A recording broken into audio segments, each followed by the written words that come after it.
Very good, men. Breaking up the outline. Godfrey, look like you're on a cruise to the South Seas. Oh, thank you so much. That's very kind of you. I got the idea from a picture I saw last week south of the Pago. I thought it looked rather open air. Take it off. Captain, might I be excused, please? Certainly not.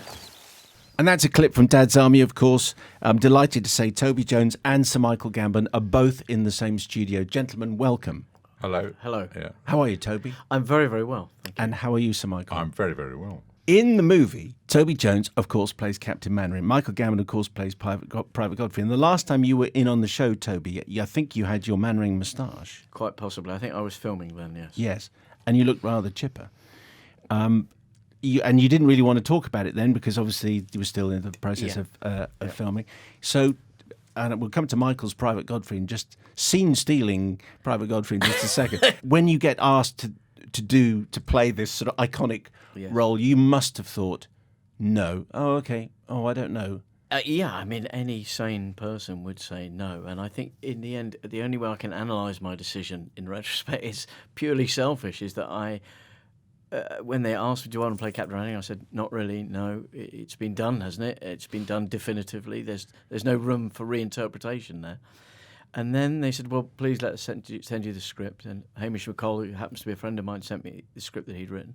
And I thought it was really elegantly extending a story for a movie, and it had scale, and it had all the things you want from a movie. And then they said, well, we're thinking about these actors for the other parts. And all except for Private Godfrey, I thought that they got pretty much spot on the kind of actor that you'd look for to play those roles. Yes. Well, thank you very much. Yeah. Yeah, I'm Private Godfrey. I play him. Yeah. So, Michael, what did you think when you were asked to play? When it was mooted that you could be in Dad's Army and that you should be Private Godfrey. Well, I jumped at it because Private Godfrey is a wonderful part. It's very easy to play, I found. I mean, he's hardly on. He's on now and again. And he says a few lines and loses things and is a bit dithery, and he makes people laugh, so I couldn't not play him. Anyone could play him, really. I think the whole issue of it being an iconic series, and it is, I think that's a very justified point, and people are right. And people get very proprietorial about the series and everything. But if you're an actor and you're sent a very good script, and you look at the other actors who are in it, there is a kind of, you just go, well, I'd really like to have some fun doing a job, and that looks like it's going to be a lot of fun. Yes, we all know each other, and it's going to be fun. It wasn't much fun. It was so cold, wasn't it? Very cold. That spoiled the fun, but it was good fun. It can't have been colder than Fortitude, Michael. Oh, Fortitude. But I was well equipped for Fortitude. I had big suits on, helmets, all that stuff, so I couldn't get cold. Big, thick This is boots. the Arctic series The that you did Arctic. for Sky, but but in comparison, being in a field in Sussex or something must have been easy. Yorkshire. Yeah, Yorkshire. I Okay, suppose. that's right. Yes, it says Yorkshire Pictures right at the very No, beginning. but I was correctly equipped for the first one, Fortitude. But this you don't get all the gear, do you? No. You're still freezing cold. The cold comes through the shoes. I loved your Private Godfrey, Michael, and I think Private Godfrey, thinking about it, was always my favourite character, really, because there was something about Arnold Ridley which was just hilarious every time, and I loved him talking about his sister Dolly and the upside-down cakes and all that kind of... I mean, he only had sort of like a couple of things that he did. Well, I copied him. That's what I did. In this. Essentially, I copied him. Yeah. But I'm remembering exactly what he's like, and so I tried to put his voice, not successfully, and my movement and all that, and falling over. It's quite easy. I'm not like that in myself, anyway. And Like Godfrey. and one of the reasons, because the TV series worked, is that it is an ensemble piece. When you are playing this and you've got a movie and you've got the script, does it still feel like an ensemble piece to you as well? Yes, I think it was a very happy unit. We all get on very well together. We were a tight unit. Lovely place to sleep every night. Good. It was nice.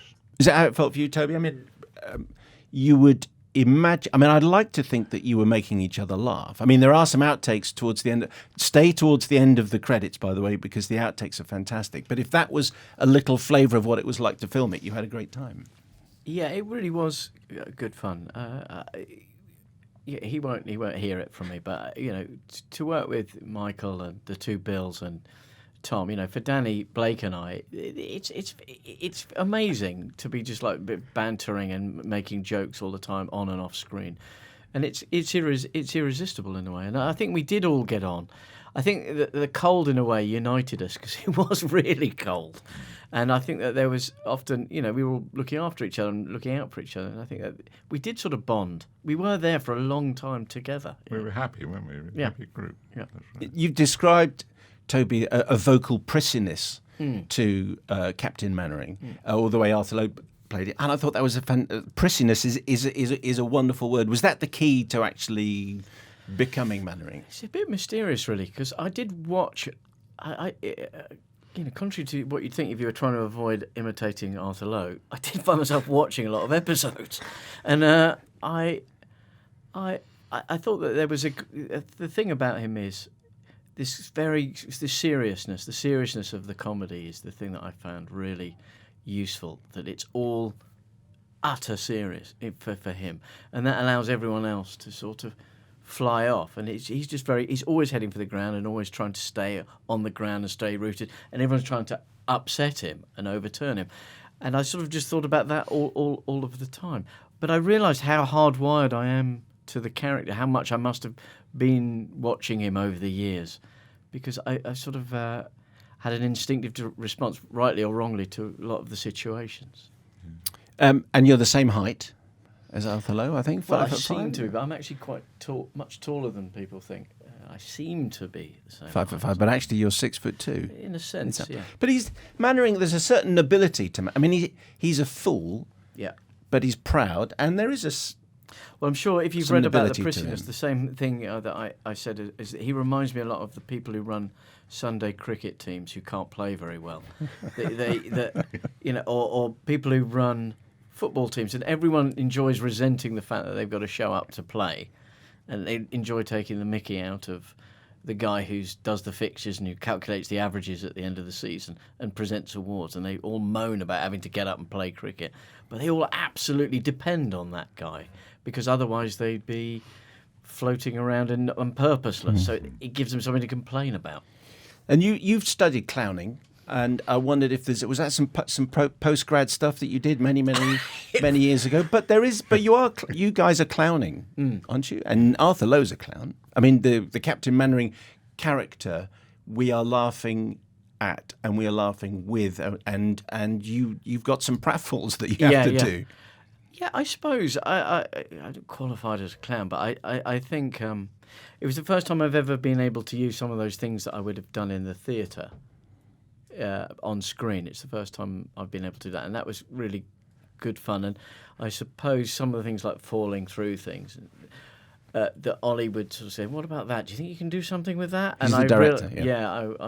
It was nice to be able to go, "Well, yes, I do have something I can do with that fork," or "Yes, I probably can slip through that." That was really good. But it wasn't really clown school; it was theatre school, really. Can I ask you two gentlemen? We've had lots of questions come in from listeners, and I think everyone would just like to hear your thoughts on the passing of Alan Rickman, having both worked with him in the Potter movies and so on. But what a tragic start to the year, Michael. It was shocking. It came as a shift below. I was just walking along the road and the phone went, and someone told me that I didn't even know Alan was sick, and I start weeping when I think that he was lovely. It's ridiculous. Did you know he was poorly, Toby? I didn't know he was poorly. I only knew, and we were in the same movies, so I never worked with Alan. But he seemed to, he was kind of inspirational as an actor because he seemed to be more than just an actor. He seemed to be speaking for actors in a very articulate way, and in a profession which is often sort of denigrated for actors being stupid and pretentious and fluffy people. He seemed to be very robust and very articulate, And funny. Yeah, advocate, and very, very funny. And people, I think, will remember. I mean, Toby says he wasn't in the same scenes, but he finished you off, of course. He killed me. He pushed me over the Harry top. That was my final day. Oh, I came back as a ghost, of course, later. Yes, absolutely. Some listeners' questions while while we're on the subject, I mean, Mark Morris says a question like, "Why are you both so blooming brilliant?" I think it's a reasonable question. I think Michael's got an answer to that. Well, I was just born like that, I think. Yeah. Is that what it was, Toby? Why are you so blooming brilliant? I've watched Michael extensively throughout his career. Sam Love says, "What is the latest on Detectorists, Toby? Are you going to come back for more? Lots of people love that series." Yeah, I don't know. I've met Mackenzie, and Mackenzie loves the series very dearly. He loves it as much, I think, as some of the people who watch it, and I think he will only do it if he can find a way to sort of match what I think he's written already. So I don't know the answer to that. Okay, that doesn't sound enormously positive. Well, I don't write the stuff. He Okay. calls me and we go for a drink, and he says, "Oh, I thought your character might do this." Phil Hope has a question for you, Michael. What are your thoughts on the new Top Gear setup? Should they still keep your name as part of the track, the Gambon part of the track, seeing as it was Jeremy Clarkson who named it after you? Or interesting take on that corner. I think they should. I think they should keep it in and make it even better. But I'm not happy about the prospect of that coming on. I'm addicted to the man before. Jeremy Clarkson. Yeah, I love Jeremy, and I'm sorry about all that happening. Didn't deserve it. He just punched someone in the mouth, and that was it. So I think it's ridiculous. On balance, you can't really get away with that, though. No, well, you can if It's you're political nice. correctness If gone the bloke crazy. you punched is still friendly with you after a week, you're okay. I think it's all stupid. So would you like to have the Gambon corner still as the I love Gambon it. corner? It should be there. It should be there. It shouldn't be there. I shouldn't. They've got to put it in. It's part of the life of the series, isn't it? Toby, what do we see you in? You seem to be working on half a dozen projects. What do we see you in next? In fact, can I just say, Sir Michael, and there is a resonance to Sir Toby Jones. Well, it won't be long now. It's They exactly. reckon 4 months. That's Please, what please I'm have a thinking. word, Michael. I've had a word. They you had reckon a- 4 months. Excellent. Just have a word. Lord Jones of Hammersmith. Anyway, what are you working on next, Sir Toby? What am I working on? I'm doing a film with the guy, the great guy who did Tinker Tailor Soldier Spy, Thomas Alfredson, and looks like I'm going to be doing a bit in his next film, Snowman. A bit. A bit. I should be appearing in it. It's not an extensive role, but it's a very funny little role.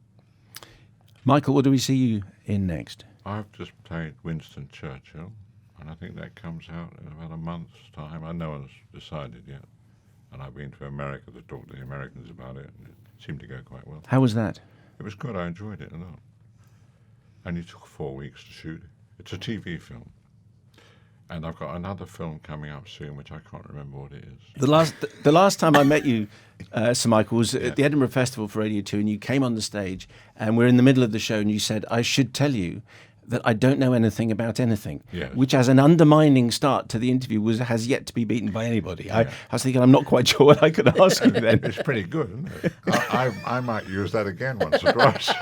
I don't know anything about any of it. We were talking Beckett, and as it turned out, you knew quite a lot, actually. Well, I know. I've met Beckett once. He knows a lot about nothing. Well- Samuel Beckett. I walked up the stairs behind Beckett. That's the National Theatre when I was I young man. walked behind Beckett in Have you? Paris. Yeah. You walked behind Beckett? Yeah, I walked behind him. God. He has just undermined your story. If you've walked behind Beckett, you walked behind Beckett. Well, We've he all has- walked Not in behind front of But he Beckett. has a habit of doing that. He told me on the film we just been making, he's been telling me who he knows. He's just told them we got on really who's his well. friend. Is he a Well, bit we of a did get on scene? well. Does he steal scenes, Michael? Michael. Well, no, he doesn't. Thank you. He doesn't. I tend to, as my character, I've only got a small part, so I make it slightly bigger by acting more, which he frowns at. Anyway, Toby Jones, Michael Gambon, thank you very much indeed, gentlemen. God bless. Thank you.